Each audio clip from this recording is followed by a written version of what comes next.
毛主席与尼克松谈话，突然听到美方一个人员的身上传出了异响，于是毛主席便盯着他看了起来。感觉到毛主席看他的目光时，那个美方人员感到十分尴尬，脸一下子就红了起来。在1972年2月21日，美国总统尼克松和夫人、国务卿罗杰斯、总统助理基辛格一行来到中国进行访问。当天下午，毛主席便会见了尼克松、基辛格等人。期间发生了一件不太愉快的事情，是什么事情呢？在尼克松一行来到北京后，周恩来总理将他们安排到钓鱼台国宾馆，在这里，尼克松等人品尝了周恩来总理特意为他们准备的中国美食。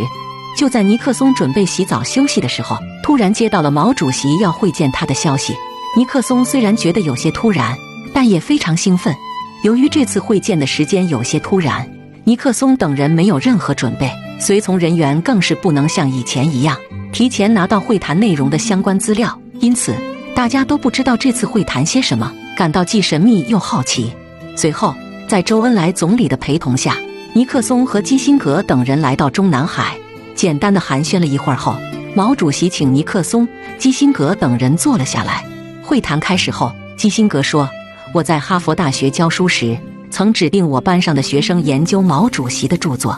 毛主席则说：“我写的那些东西算不了什么，没有什么可学的。”就着这个话题，尼克松说：“主席的著作推动了一个民族，改变了整个世界。”而毛主席回答他：“我改变不了世界，最多改变北京附近一些地方。”就这样穿着一些话题交谈了一会儿后，尼克松把有关世界格局和对策的一些问题问了出来，但毛主席却说：“这些问题我不感兴趣。”紧接着，毛主席又指了指周恩来总理，说：“那是他跟你谈的事，我们只谈哲学问题。”由于毛主席打断了尼克松的谈话内容，会谈现场变得落针可闻。突然，毛主席听到美方的一个在场人员身上发出一种奇怪的咔咔声响，于是毛主席立即将目光盯在了那个人的身上。那人感觉到毛主席的目光后，也感觉到了问题所在，便红着脸将手伸进口袋里，却在慌乱中无法将那个响声消除掉。这时，在场的其他人也将目光转向他，无奈之下，那个美国人只好将口袋里发出异响的东西掏了出来。原来那个东西是一个微型录音机，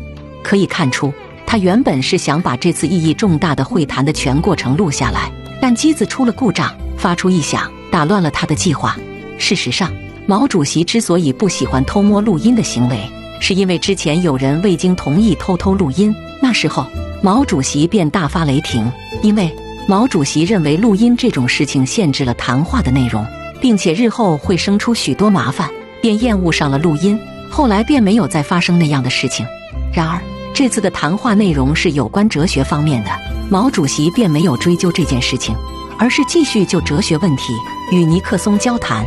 在谈到哲学问题的时候，毛主席的弹性很浓，将原本只安排10分钟或15分钟的会见时间延到了近1个小时。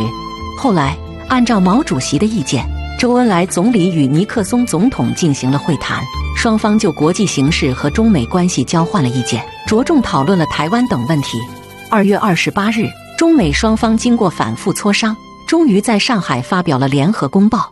在阐明双方对重大国际问题的各自看法和立场，承认中美两国的社会制度和对外政策有着本质区别后，联合公报强调指出了双方同意以和平共处5项原则来处理国与国之间的关系，并郑重声明中美两国关系走向正常化是符合所有国家的利益的。从此，中华人民共和国和美利坚合众国的关系进入了一个新的历史时期。